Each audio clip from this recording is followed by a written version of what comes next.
the Jordan Peele Love Hour, or hour and a half, or 2 hours. I Or, don't even know how long it's gonna be. however long this goes on. Right. Um. So I came up with the idea when I saw that Nope was coming out. I was very excited. I think we all saw the trailer, even if we didn't watch the Super Bowl. They came out during the Super Bowl, and I'm like, ooh, what the heck is this? I had no idea what was going on. I saw the poster with the horse just floating in the air. I'm like, after giving his track record already with only 2 films, I'm like, I was excited. How about you? Oh, so excited. I haven't liked a director this much ever, especially after only 2 films. Yeah, right. 2 films. Well, maybe Quentin. He had Reservoir Dogs and then Pulp Fiction, and you're like, who's this guy? Yeah, but I was so annoying, though, back then with my taste in movies that I refused to like him because I felt like I was super into Kung Fu movies at that time and like Hong Kong cinema.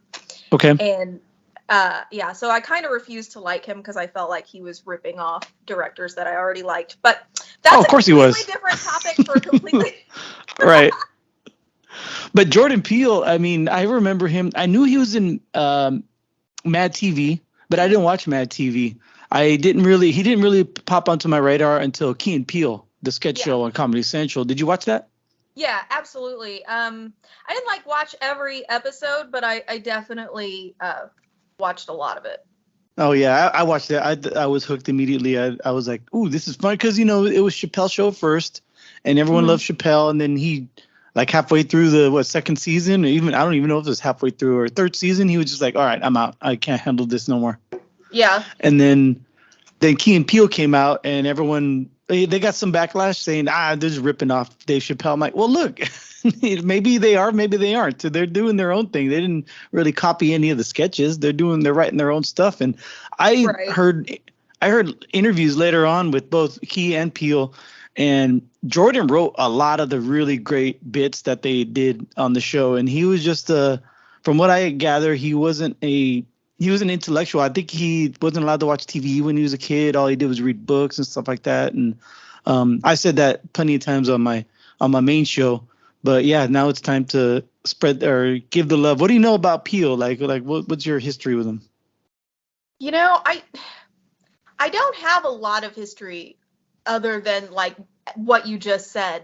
Yeah. But when coming from that background of thinking about him as being a comedy writer, when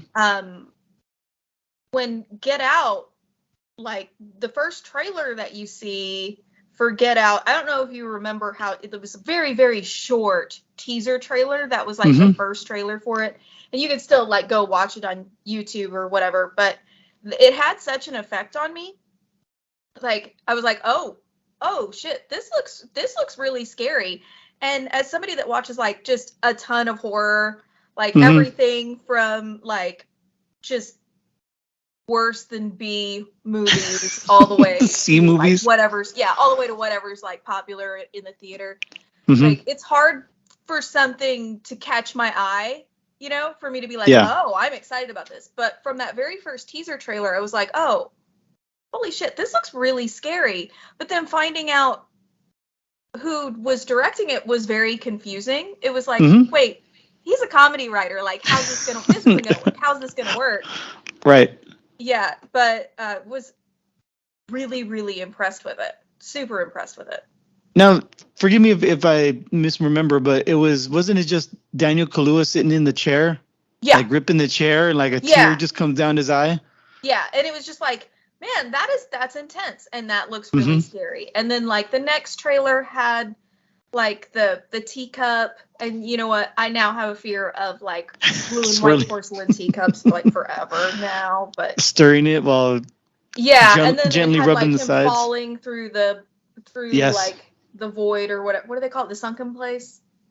Yeah, something like that. Yeah. Yeah, they had it was him falling, but then you see, I think, if I'm remembering correctly, they cut in the scene into the trailer of the white police officer getting out of his car, and that's when you're immediately shit.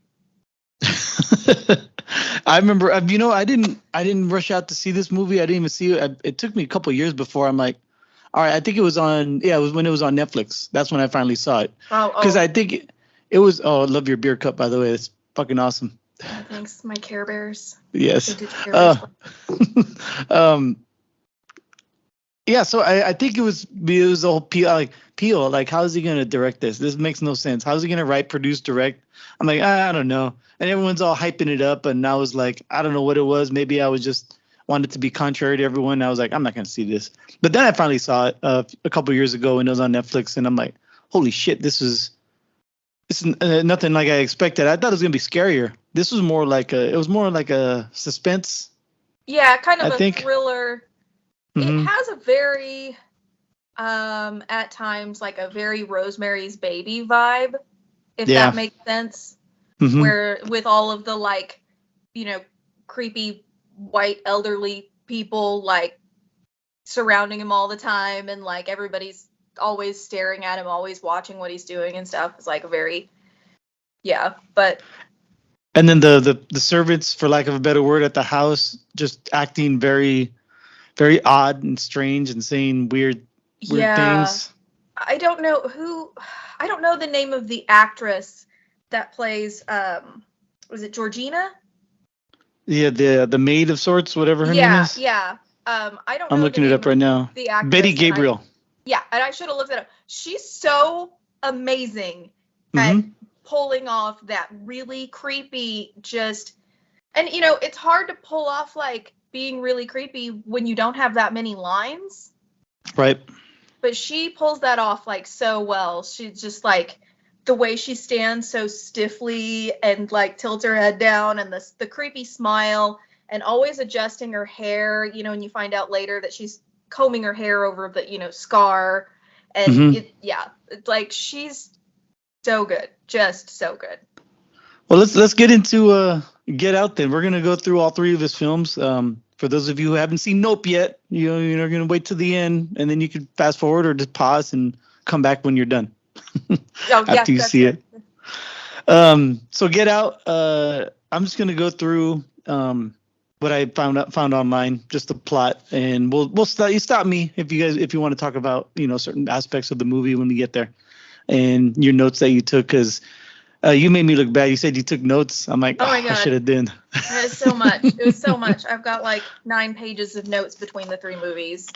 That's all. That's perfect. 3 each. Oh, I got some nitpicks. I mean, these aren't perfect movies whatsoever. So I got some nitpicks. Right. So wait till we get to us.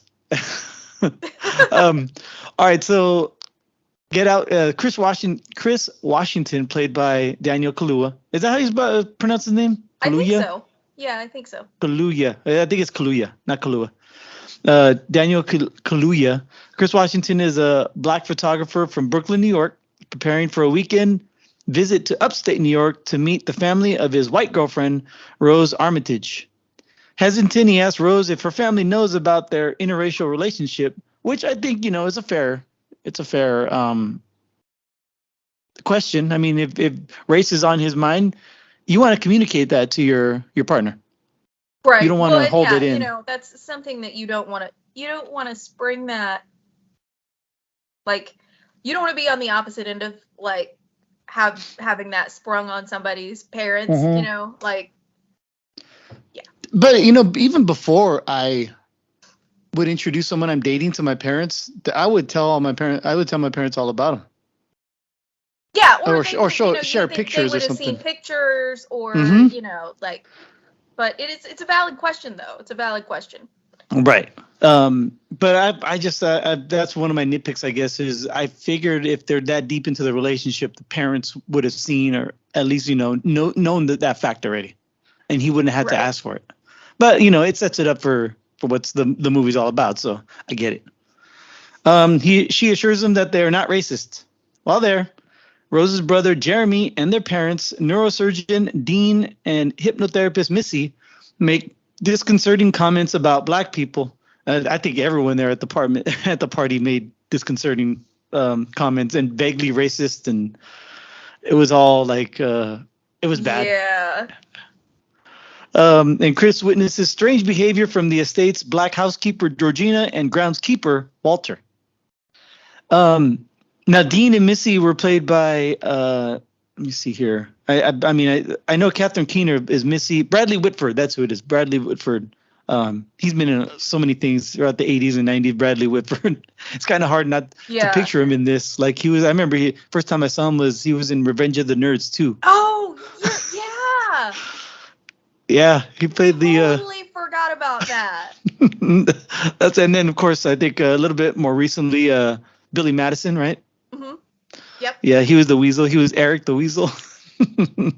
So to see him in like, I mean, he's done serious roles before, but this is it was nice to see Bradley and Catherine on there. It was because they were faces like when it comes to Daniel Kaluuya and Allison Williams played Rose. I'd never seen their faces before, so right. During a movie like this, a small budget movie, it's nice to see a familiar face. Right. Yeah. Like, some not huge name actors, but right. Somebody with a solid background, like was willing to invest their time in this project. It's probably gonna be good.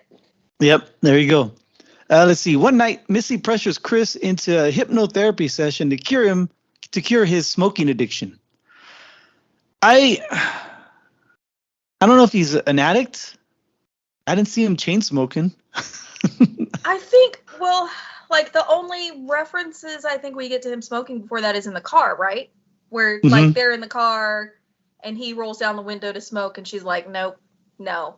Yeah. Not, she throws his cigarette out the window or whatever. Oh, that's right. Yeah. Do they show? I don't think they show him smoking before that. Right. Yeah. It was just that night he went out. And that was a weird scene. So he goes out at night. I think he hears something because early in the movie when they're driving to the house, they hit a deer, right? And he goes and investigates in that horrible sound, and that's when the cop pulls him over right after that, right? Yeah. Yeah, and the cop pulls him over, and that's when you find out he doesn't drive because he says the cop asks for his driver's license, and he says, I have a state ID. Mm-hmm. And then you think that Rose is defending him by saying, he wasn't driving, you don't have to show your ID. Right. But then you find out later that she just didn't want the cop to be able to ID him or remember who he is because she's about to fucking kidnap him. Yeah, because if, let's say, missing persons report gets filed, in a week or so, his name pops up, and then this cop has a report with the guy's name on it, so he was seen here with this person. Yeah. So you think that at first, like, she's defending him, she's doing the cool thing, but then later you're like, this bitch.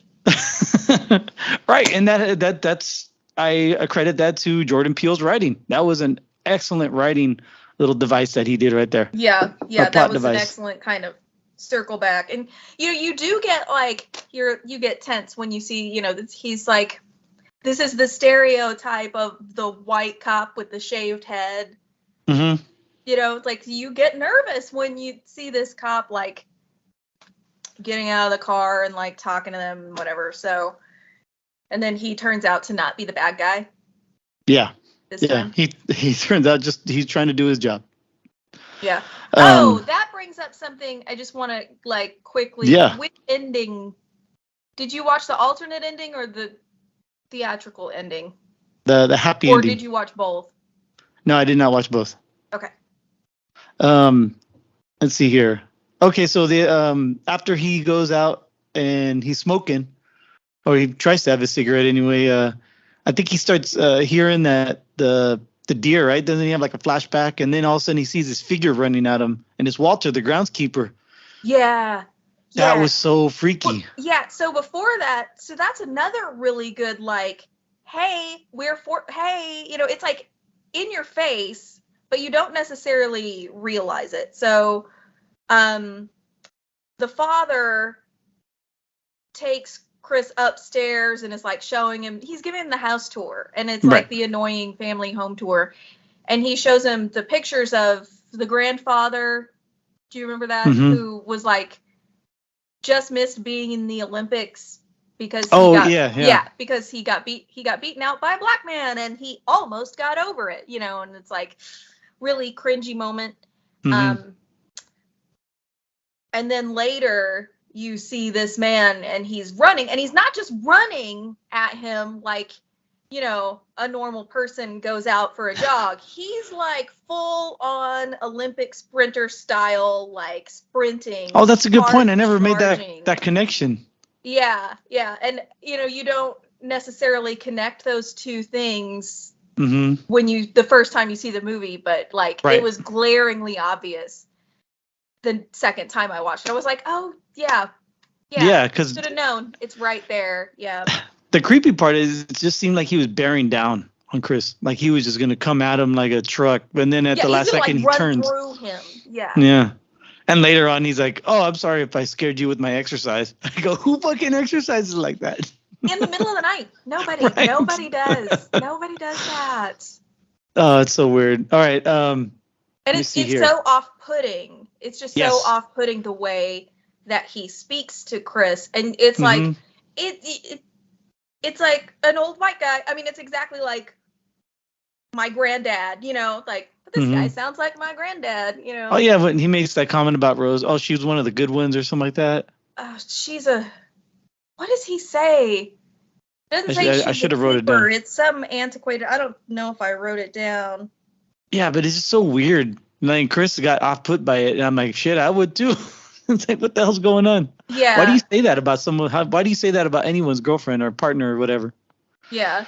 And the brother, we haven't talked about Rose's brother yet at all. What is the brother's name? Jeremy. You know what? I wrote his name down, and I asked that question right before I looked at my notes. And in my notes, I wrote him down as Jiu-Jitsu Jeremy, because of course he's into jiu-jitsu. Of course he is. Right. And he's the first person who kind of seems overtly racist, like in the family. He's like not doing a great job of hiding it when he's talking about how, you know, Chris would be he's got a great body for being a fighter. And if he just like studied MMA or whatever he says, and then he starts talking about how into jiu-jitsu he is and stuff. But it's like, he's the first person that is like just aggressive. Mm-hmm. Oh, yeah. But that almost makes Chris him less scary, because at least you know what you're getting with Jiu-Jitsu Jeremy. Like the rest of the family is just like, you know, almost too nice. Yeah, because the mom and the dad, they're trying their hardest to make him feel accepted. Yeah. And at first you're just like, oh, you know, they love their daughter and this is their daughter's boyfriend, and we want him to feel like he's welcome here, not like he's putting them out or whatever. Right. And so that's the vibe I got in the beginning. And then they would have voted for Obama for a third term. You know, that's like. Yeah. I know we all cringed, right? We all cringed right then, I think. Yeah, I mean, that was like a little too. You're trying too hard now. Yeah. It's like, just walk it back. Just go ahead and walk it back. You almost lost him there, but he stayed on the hook. Let's see here. So that's when we get to the hypnotherapist session, and basically she's just being calm with him and talking with him. He told him straight up, "I'm a hypnotherapist," and he asked if it really works, but she didn't ask him if he wanted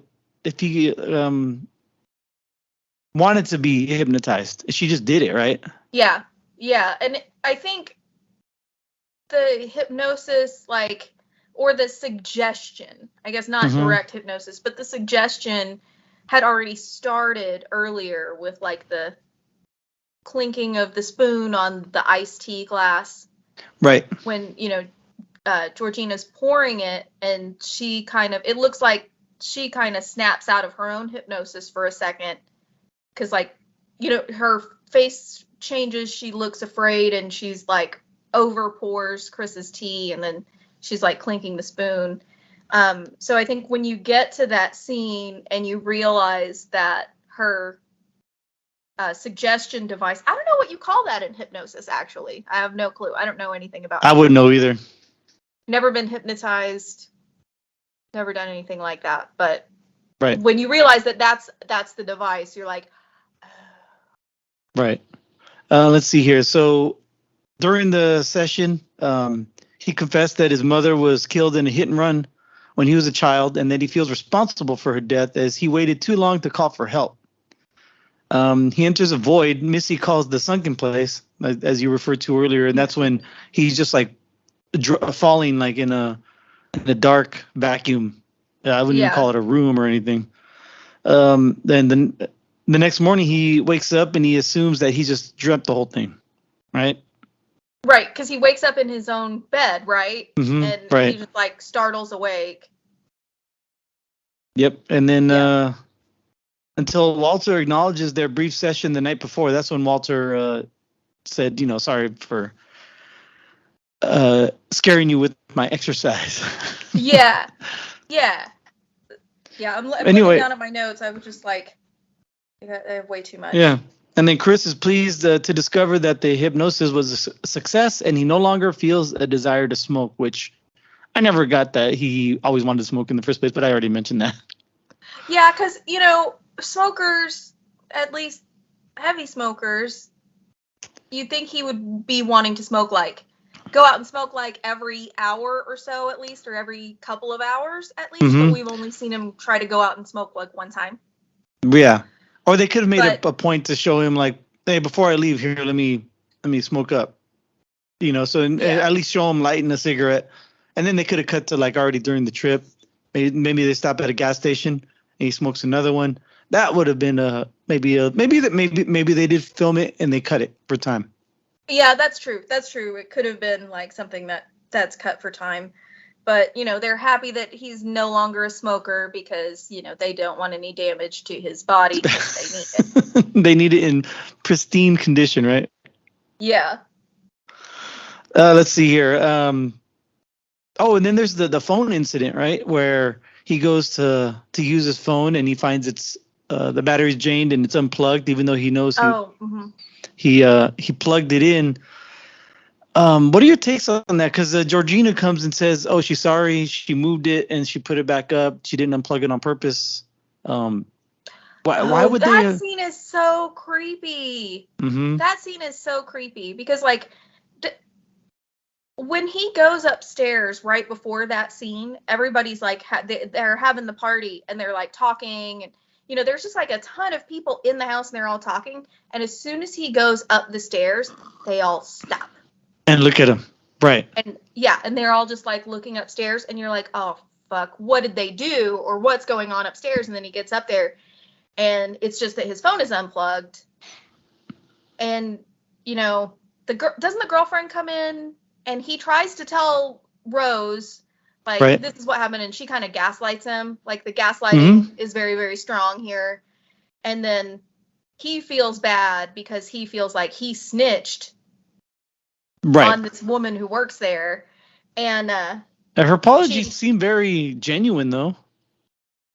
But it's still creepy because it's like, she says, she's like, I didn't mean to touch your cellular telephone. Right. You're like, who says that? Nobody says that. And that's, his gut at that point is already just screaming at him. Something's not right. And he's ignoring it because he's trying to be nice. That's a good point because a lot of these movies, when shit like that happens, the character is like, oh, okay. And you're like, no, like the audience knows. But you could tell the way Daniel was portraying Chris that he was feeling his gut feeling, but suppressing it though. Yeah, and I felt that come through his performance. Yeah, and that's why I love the best friend, Rod. I love that when he calls Rod is like, and it's a funny conversation that they have where he's like, he does this little monologue about Jeffrey Dahmer, right? And how Jeffrey Dahmer cutting people's heads off and like.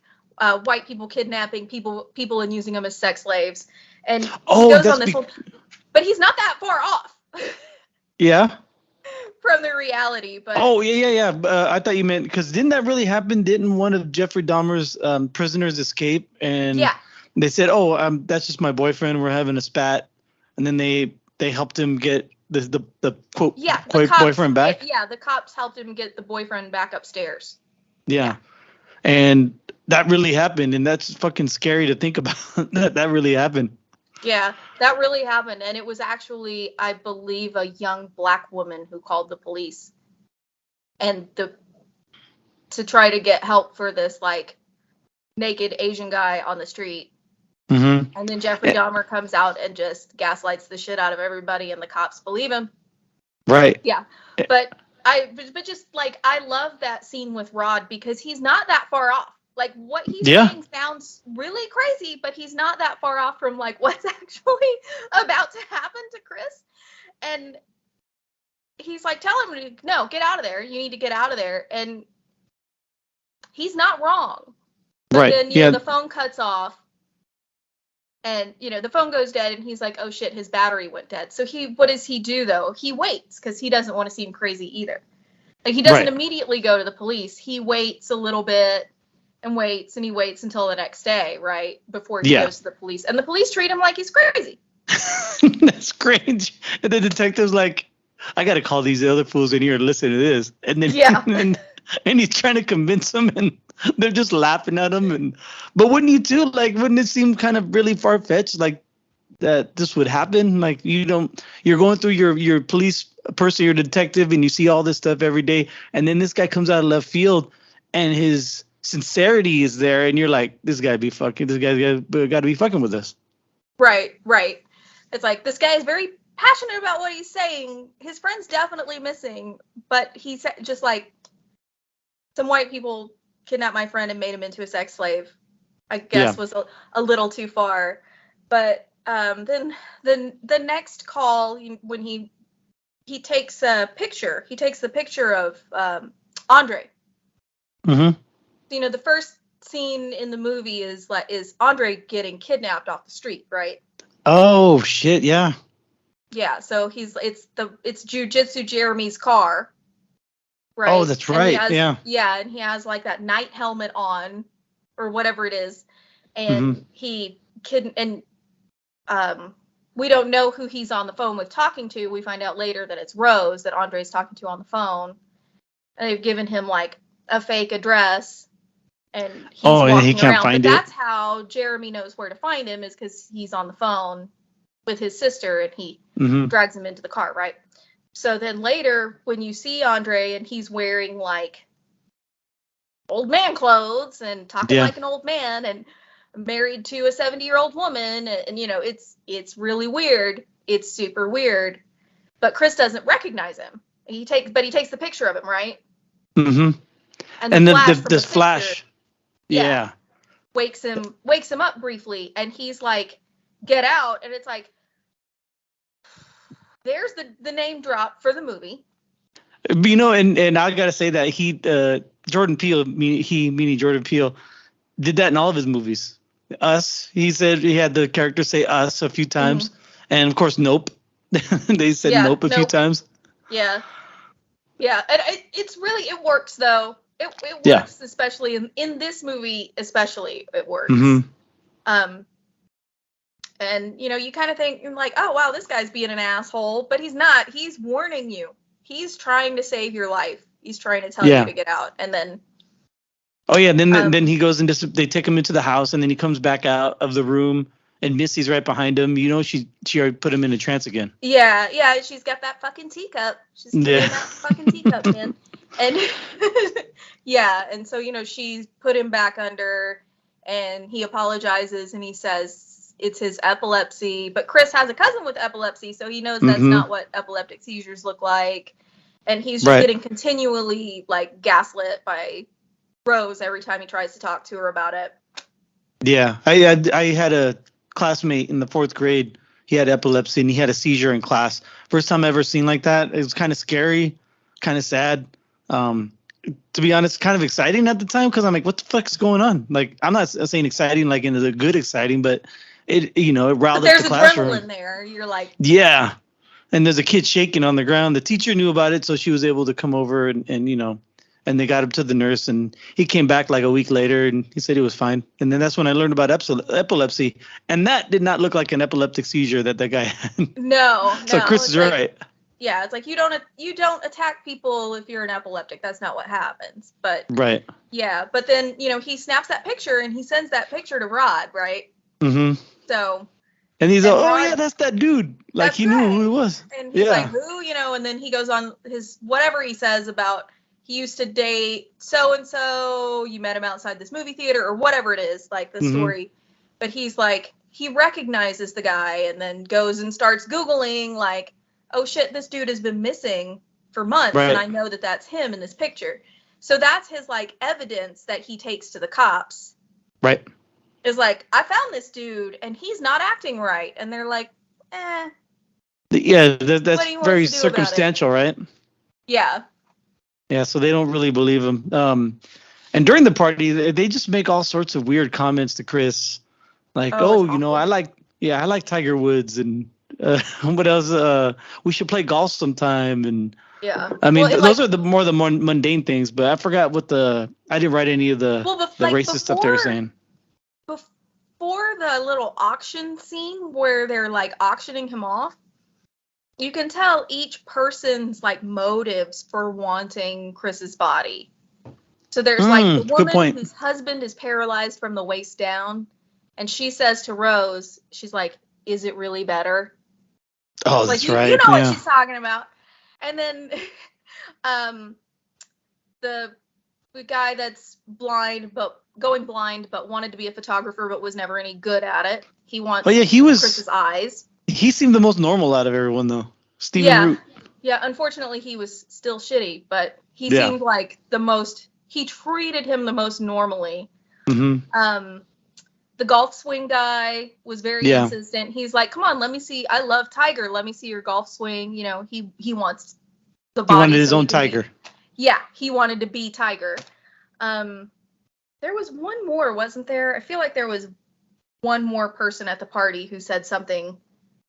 Yeah, like I said, I didn't write notes down, so I got to bow down to you for taking notes. Even I'm like, I have my notes. Some of them are completely unreadable, and a lot of them just say "fuck that," and I'm like, why did I write that? I don't know. I wrote "fuck that." Some of them I spilled beer on and it smeared. So yeah, but that whole party scene is so weird, and you can tell they're like sizing him up like a piece of livestock almost. And it's like, oh, this is really getting creepy. When you first see it, you just think like I just thought that people just were being awkward around them because they're not used to seeing black guys or having black guys around. This is old white people don't they say they're in like Mississippi or? They're in upstate New York. Oh, the upstate New York. I can't. But wasn't her family like? I don't. They could have been. I feel like at some point in the movie they said her family was from somewhere else, but I can't remember. But whatever.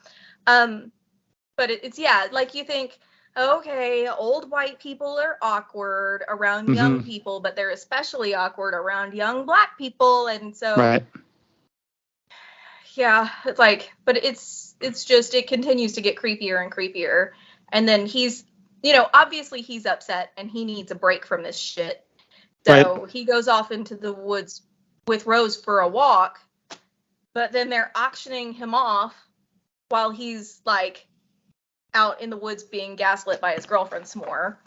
Right. But didn't she say like, we can get out of here? Like, let's leave. So this is all part of her plan. Remove him, let him have the auction, and say, hey, we can leave. Because we find out later she's done this like almost a dozen times before. Yeah. And well, so when they're going back to the house. So they have the auction with the little bingo cards, and blind guy wins, right? And then as they're going back into the house, the family, the brother and the dad and Missy, the mom, they're standing on the porch and they're waving goodbye to everybody, and all the black cars are like pulling out.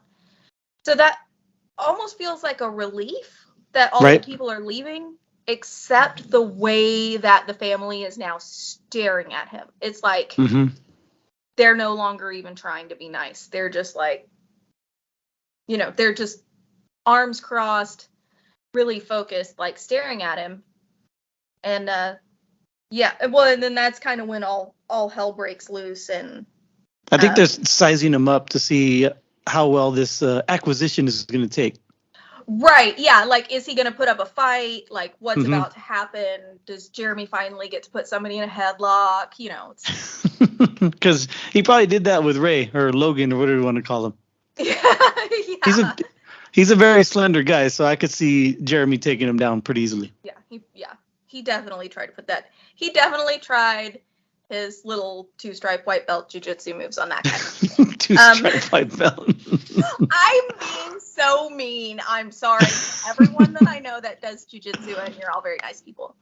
No, but you're making fun of a lot of people that I know that. You're making fun of Jeremy though, not the people that know you. Right. I'm like, but yeah, there's a type there, and none of the people that I actually hang out with are that type of person that does jiu-jitsu. But there is a type, and I know that they will know what I'm talking about. Jeremy is that type. Yeah. So what happens? He goes upstairs, and he's like wanting to leave. So he's like, they're packing up, and she's like stalling. She's like, oh, I can't find my key. Yeah. And then I can't find the keys. Yeah, I can't find the keys. They were right here a minute ago. And when I first saw this, I'm like, ooh, Georgina took them. That's what I was thinking. I still wasn't implicating Rose in this thing at all. It wasn't until like a moments later that he realized, oh, she's been doing this the whole fucking time. Yeah, because there's that closet. There's that little tiny closet, and he's like zeroes in. And have you ever noticed that in a horror movie, a small door in a big house is never like a good thing? There's never anything good behind a small door in a big house. Nothing. That's a good point. And this one, doesn't Chris attack Jeremy or Jeremy attack Chris? Because I remember them wrestling on the ground. That happens when they get downstairs, and like Rose is like, still, I can't find the keys. Yeah, but he opens this like small closet door, and there's like the box of pictures in there. Oh, there we go. That's what I was alluding to. Had made a point of telling him, like, you're my first black boyfriend. Mm-hmm. And then there's pictures of her with like all of these people, including Georgina. Yeah. Yeah. It's like, okay, so she was in a lesbian relationship with Georgina. She was in a relationship with the groundskeeper. Can't remember Walter. Characters. Walter. She was in a relationship with Andre. It's like she's done this. So, and then there's a bunch of people like you don't recognize.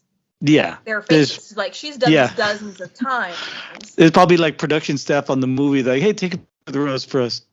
Yeah, but so then he knows, but he's having to play like he doesn't know because he thinks he can still get out of this if he can just get his hands on the car keys. Right. Yeah. He just has to get to the car, and that's his salvation. Yeah. So when he tries to go out and put the suitcase in the car, and he's yelling at her about the keys, and she's still playing along at this point. She's still like, oh my God, they're in here somewhere. I'm looking. I'm sorry. I'm looking. Mm-hmm. And then at some point you look over at, like, he looks over at her, and she's like looking, and like her demeanor changes, and you realize she's in on it. And then he tries to go out the door, and that's when the brother attacks him. Right. And they start going at it a little bit, and he finally gets put in that chokehold, and then he wakes up downstairs in the chair. Yeah, because Missy does the trigger. Yeah. He falls on strapped in the chair, and then that video, that creepy old white dude. I forgot. I know I recognize him from other things. I just can't picture who he is or what other movies he's been in, but it's all like black and white. Like, wow, how many people and how long has this family been doing this? That's when I realized, oh my God. It's so creepy. It reminds me of those old Amway commercials. I don't know if you ever saw those.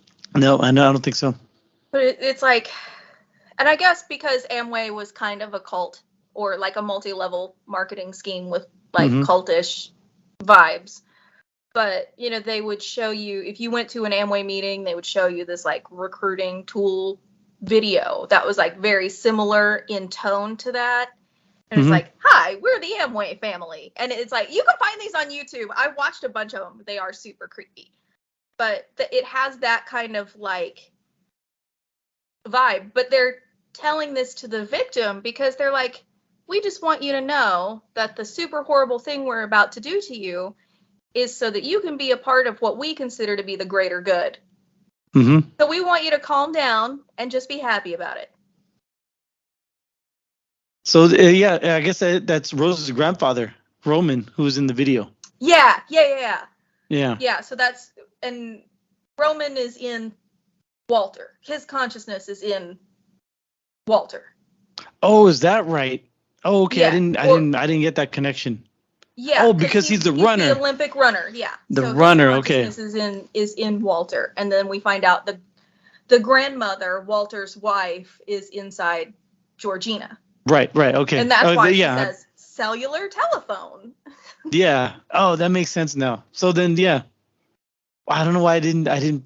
Maybe I was fucking spaced. Maybe I was texting somebody when during that part. I'm guilty of doing that on occasion. Oh yeah. I mean, there have been times when I've had to like rewatch movies 3 times because I was on my phone. Like I have to just unplug it and put it away. But yeah, so he wakes up in the chair, he sees the creepy video, and then the blind guy, I can't remember the character's name. Let's see, I know it was played by Stephen Root from TV fame. I can't find him on here. But that's the big reveal. Oh, there he is. Jim Hudson. Yeah, there you go. That's the big reveal, is that like he's like, I want your eye for photography. So yeah. No, he literally physically wants his eyes. And there's a surgeon there, right? The dad. The dad's gonna take his eyes out. The dad is a doctor, and they said that so many times in the movie. He's a doctor. So he's gonna perform this like surgery. So they take Jim to the operating room, and I have one major, huge problem with this like surgical procedure, and it's not that it would in no way work. It's that there's candles all over the operating room. Yeah, that is weird. Why are they there? They're literally only there to like burn the house down later. Like these candles are a plot device. They're there to get knocked over. And I was like so annoyed by this. Like I saw this movie in the theater the first time, and I remember being like, why is this here? This would not be here. But yeah, you know what? You're right. I know when I first saw it, I was like, why in the hell do they need candles? In an operating room, there's just a big fluorescent lights. They just need light. They don't need fucking mood. Yeah, but I don't know. I guess you can write that off as like, well, the candles are part of the metaphysical part of the procedure that the cult has figured out. What do they call they call it the, I have it on my notes, coagula procedure. Huh. And I have no idea. I meant to look that up and see if that was some kind of a thing. Yeah, that's something I never heard of or don't know what it is. Oh, like the only thing I can think of is like coagulation, but I don't know if that has anything. But I thought that just meant like blood. There's probably some deeper meaning there, but I didn't look it up. Yeah, I thought that just meant like blood clotting or collecting or something like that.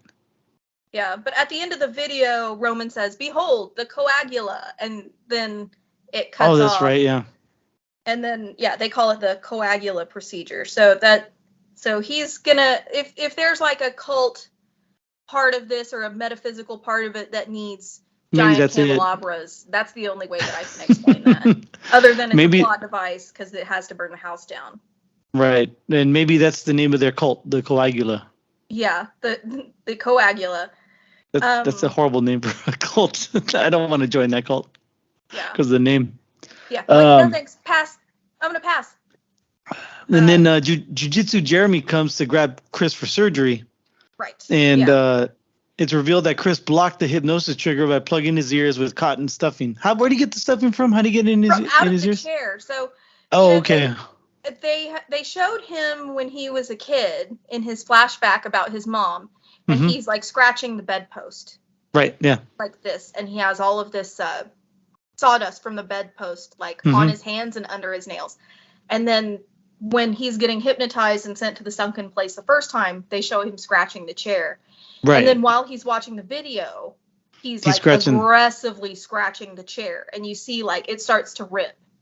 Mm-hmm. So he's gotten that like out of the chair. And that's another thing Jordan really does very well is doing the callbacks. And he does it on purpose. He'll put some early in the movie that you won't even think about. And then when it comes up later, you're like, oh shit, that's from the beginning. He likes to. I respect that like you have to be such a good writer you have like an overall vision that you've put down, and I wish I had that in literally any area of my life, but I don't. But yeah, but he's put the cotton in his ears so he can't hear the sound that's going to knock him out, so he can't be knocked out. Mm-hmm. And then he hits him over the head with like is it a ball from the pool table or is it like a bocce I think ball? Yeah, I thought it was a billiard ball, yeah. Yeah, he hits him over the head with that and A bunch knocks him of times. out. Yeah, and then I think he doesn't kill him though, right? At that point, he doesn't die. I guess he's just knocked out, right? Because he comes back later. And then he goes. The dad gets worried because he's already removed Jim's skull cap and exposed his brain, and then the victim isn't there yet, so he's like, oh, Jeremy's always fucking off, doing jujitsu and goofing off, and so he like goes down the hallway. And and that's one of the things that bugged me too was why would you perform surgery on the receptee before you do it on the? Why wouldn't you take the eyes out first, and then put them on ice, and then maybe he want them fresh? Well, he's swapping his whole brain. He's not just taking his eyes. He's swapping. He's putting Jim into Chris's body, like they put the granddad into Walter. Oh, see, I did not get that. He's like swapping. He's figured out how to swap people's consciousness into other people. Oh, okay, the whole Young Frankenstein thing. Yeah, so the whole video of Roman, he explains that like, well, we think black people have superior physiology, but mentally they're not so great. And it's like this awful thing that, it's like this awful racist thing where he's like, we want black people's bodies, but yeah, it's awful. It is awful. Exactly slavery. It's exactly that. And then so he's got the skull cap off, and now he's got to leave this like open brain, and he's just throwing the skull cap into a bucket, and I was like, that was so gross to me.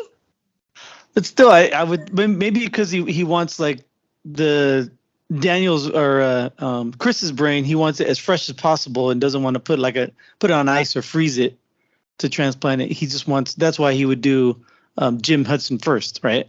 Yeah, maybe. I don't know. I don't know what the logic is there, but you think you want to do it like simultaneously, because then Jim's gonna die and people knocked out in the room at the same time and start the procedure on both people at the same time. Think. Yeah, but I'm no neuroscience. He's like, I'm gonna take this guy's brain out and just sit it over here on this table, just like boop, and then I'm just gonna pop it into this other skull real quick. Yeah, like it doesn't seem like it would work, but this guy has candles all over the operating room, so who knows what he's doing. That's what the candles are for. It keeps the brain alive. Right, the candles or the body alive. The brain alive. Kind of like Weekend at Bernie's too. Yeah. Yeah. Maybe he's just gonna put a little hamster wheel in there and just yeah. But yeah, so he goes out to find out what Jeremy's doing, and he goes in the hallway, and Chris gores him with the deer head. That's right. Yeah. Yeah, and I don't know what the meaning of all of the deer in the movie. I don't know what the meaning was, but the dad has that whole conversation at the beginning where he's like, "I hate deer. They're taken over," and there's deer statues all over the house. There's the giant, deer head over the TV, whereas like that's what he gores the father with. After he gores the father, he runs past the bedroom where you see two massive deer statues like on the mantle in that room, and that's a symbol for something. I didn't go look it up and see what it was, but it's there. Yeah, me either. It's throughout the whole movie. They run over the deer. That's how the whole thing starts. So there's something there. I don't know what it is. Maybe somebody will let us know. Maybe it's an upstate New York thing. Maybe. I don't know. There's a lot of deer hunting up there. Maybe. Yeah. I don't know. There's obviously some kind of symbolism there. Something like Jordan Peele wouldn't have put it in there if it didn't mean something in the movie. Right. Yeah. He didn't put anything in there that has no meaning. Right, yeah, he's not just like, oh, well, this looks cool, so I'm gonna do it. But, he gores him with that, and then runs down the stairs. He he kills the mom, right? She goes for like the teacup to try to knock him out again, and that's right, yeah. Shatters the teacup, and then does she have a knife? I can't remember how she dies. She gets stabbed. Let me see if it's in the notes here. Chris kills Missy, but is attacked again by Jeremy. That's all it says in here. I think she gets stabbed or something. And then Jeremy, because of course he's still alive. Yeah. But he overpowers and kills Jeremy because obviously Jeremy's not 100%. Yeah. So then he finally gets to the car. Chris finally gets to the car, and he goes to drive off. And who does he run over?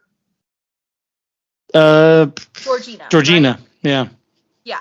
And you feel so bad for him at this moment. Like, I was yelling because of his past trauma, right? His mom died and he didn't run. Mm-hmm. And now he's like hit a black woman, and he's like, I cannot leave her. Yeah. And you're screaming at him, just go. Right. He hasn't figured out entirely that those two have been taken over. Or if he has figured that out, he maybe thinks there's still something he can do to like fix it, right? So yeah, he's like, but you're right. The whole hit and run thing, it's just another brilliant writing by Jordan Peele to make that. Yeah. Yeah. So it's another great callback. So he goes and he picks her up and he puts her in the car, and of course, like, she tries to kill him. Mm-hmm. So he has to like kill her. It, like, her hair slips back and you see the scar across her head where you can tell she's had the same procedure. Mm-hmm. And I guess that's probably the moment when he realizes, like, oh shit, this is bigger than I thought it was. And then the car, she attacks him and the car crashes and she dies in the car crash. Oh, that's right. Yeah, that's right. So he gets out of the car and then Walter is there, right? Right. Yeah. And Rose is there. Rose and Walter are there. And then Chris realizes that's when he grabs his phone. He uses the flash and neutralizes Roman, allowing Walter, Roman, who's in Walter, allowing Walter to regain control of his body. And then Walter takes Rose's rifle and shoots her in the stomach before shooting himself. That fucking, I was like, holy shit, what the fuck? Yeah, that was kind of a sad moment. Like, that was really sad because he's just like, I'm not going to live this way anymore. And he kills himself. I was happy he shot her first. Right, yeah. I'm like, all right, cool. And then he can help Walter. But then Walter's like, I don't want to live like this no more. It's not even me. I'm not killing myself. I'm killing somebody else. Yeah. Yeah. So that was a pretty sad moment. And then shocking too. When it happened, you're like, oh shit. Yeah, you're not expecting that. And then the car pulls up with the flashing lights, and you think the cops are there. Mm-hmm. And they're like, oh shit, they're gonna arrest Chris because obviously 2 people are dead. He's got blood all over him. So he puts his hands up, like, hey, I'm not gonna resist. And then he opens the door and you see airport on it, and you're like, oh shit, it's Laura Howery. Yeah, it's like TSA. Ron. And then he has the best line of the movie, I think. Rod has the best line of the whole movie, and it's like his last line is, I told you not to go in that house. Yeah. So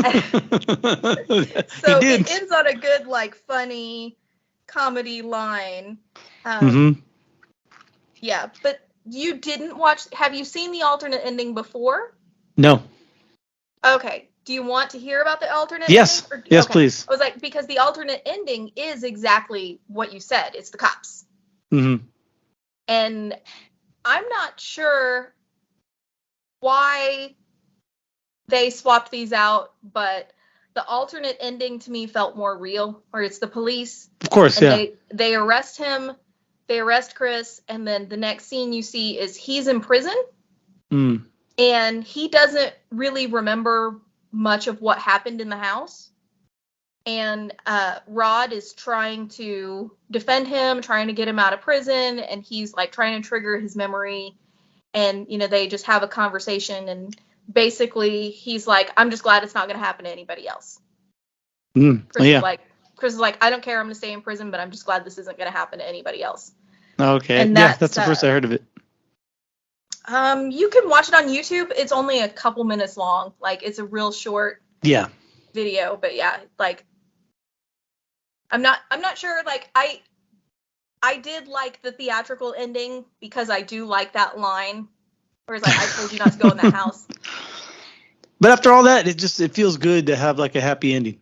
Yeah, to have that happy ending and happy resolution. The alternate ending definitely seems like more realistic. Yeah. But it's still not far-fetched. And plus, it brings back Ron, and he still brings levity to the whole. Throughout the whole movie, he brought levity. Yeah, it's still a good ending. Both endings work. So. Right. Let's see here. I got the IMDb page up. I'm going to run through some of the trivia. I don't know if you knew this. Jordan Peele said the title is also a reference to what he often hears black audiences shout at the screen while watching horror films, yelling at a character to get out. In this movie, Rod and Andre both say to Chris. Yeah. Let's see here. Daniel Kaluuya was given the lead role on the spot after nailing his audition. Writer, producer, and director Jordan Peele and Kaluuya did about 5 takes of a key scene in which his character needs to cry, and each was so perfect that the single tear came down at the exact same time for each take. Wow. That's amazing. He's fucking talented, man. That's crazy. Oh, yeah. Wait till we get to Nope. I'm like, this guy is something else. Let's see here. When writer, co-producer, and director Jordan Peele was asked if Universal Pictures wanted him to do a sequel to the film, he stated, of course they have. It was the first thing they said. Let's do a sequel. He goes on to say, honestly, I'm open to it. I love the project, but I won't do a sequel just for some kind of cash grab. If it's right, if it feels good, and if I feel like I could beat the original, I'll do it. Yeah, I like that. There's some integrity there when you're not willing to just. I think at this point in his career, no one's going to force him to do anything he doesn't want to do. Yeah, that's true. I think, I don't know the details of this actually, so I might just be talking out of my butt. But I think he had a contract with Blumhouse. He might, yeah. And it was like an exclusive contract with Blumhouse for these 3. No, maybe it was with Monkey Paw. Okay. I can't remember, but I think there was like a Blumhouse contract there where he had to do 2 or 3 movies with only them or something in order to fulfill that contract. And it's like, man, Blumhouse is just like bought horror. Blumhouse and A24. Yeah. I'm just like, everything is either Blumhouse or A24 now in horror. They're easy. Bonkers. I've heard interviews with representatives from both, and they're just like, horror movies are so cheap. They're easy to make. If you bomb, it's not going to be a bad return on investment. It's just not going to be as great as, say, something like Get Out or Us. Yeah, but for them to pick up Jordan Peele, like, talk about the best deal they ever made. Yeah, yeah, that's true. Let's see here. But another really good horror director too that I really like and is James Wan. Yeah. He's just amazing to me. So he's another one that I will go and watch a movie just because I know he's involved in it. Yeah. Let's see here. Chance the Rapper was so impressed by the movie that he bought all of the movie tickets from a certain Chicago movie theater just so people could go see the film for free. In one of his tweets talking about the film, he says, "Just up with an ID and enjoy the movie." Well, that's kind of cool. That's a nice thing to do. The movie, the 23 Days. Lil Rel Howery, Ron, stated that the real-life TSA agents constantly recognize him since the film's release. I could see that. I mean, that's kind of fun. Let's see. Jordan Peele was inspired to write this movie by Eddie Murphy's stand-up from Eddie Murphy Delirious. Murphy joked about horror films, including Poltergeist and Amityville Horror, and asked why white people do not leave when there's a ghost in the house. Murphy it's still joked a legitimate that question. That is still that tracks. Let's see. Murphy joked that as he was showing his wife around in a beautiful home, he heard a ghost whisper, "Get out." He would immediately tell her to. Too bad we can't stay, baby. I remember that. That was such a great bit. Let's see. Peele repeated Murphy's joke on the DVD commentary of this film. I'm just going to do a couple more of these. There's a lot. They just seem to be coming back and back. The opening of the film is partially inspired by the opening of Halloween. That's really if you're just walking by yourself and then some masked murderer comes up and attacks you. Yeah, I also heard that the opening, like the pan across of the woods, the opening scene of like flying over the woods, or the way that was shot was a nod to The Shining. Oh yeah, I can see that. And then he does a very similar scene in at the start of the opening credits of Us. I think the font for Get Out is also really similar to like the font for The Shining. I can see that. Jordan Peele commented that the scene where Walter is running at Chris and the audience at full speed is a nod toward the power of depth in film. He cited North by Northwest as an example of this technique, stating someone running at you or towards you just creates a visceral and physical reaction for the audience. He's right, because very true. The actor nailed it, because he just looked straight at the camera, didn't veer, and just like it looked like at full force, like he was just about to run you over. Yeah, he looked like he's about to just run straight through you, like he's gonna knock you down and trample your corpse, and it's intense. Yeah, the Bradley Whitford explained in an interview that Jordan Peele wanted him for the role of Dean Armitage because of his prior role as Josh Lyman from The West Wing. I never watched The West Wing. I knew he was in it. I didn't watch that either. Yeah. It's really good. If you want to, there's a lot of trivia on this. I just read like the top ones. This movie caused like a pretty big stir because it was nominated for Best Picture, which is unheard of for a horror film. A debut, also a black director. There's so many reasons why it made a big deal. It was a big deal when it came out. Yeah. Out of 5 stars, what would you give this one? At least a 4.5. Like, really like this movie. I feel like I could watch this several more times. Yeah, I mean, there's so much stuff I still haven't picked up. I have to watch it again. Yeah, but my only real nitpick with the movie is just the candles. The candles, yeah. I'm so bothered. All right, let's move on. Let's move on to Us. I mean, the movie Us, not me and you.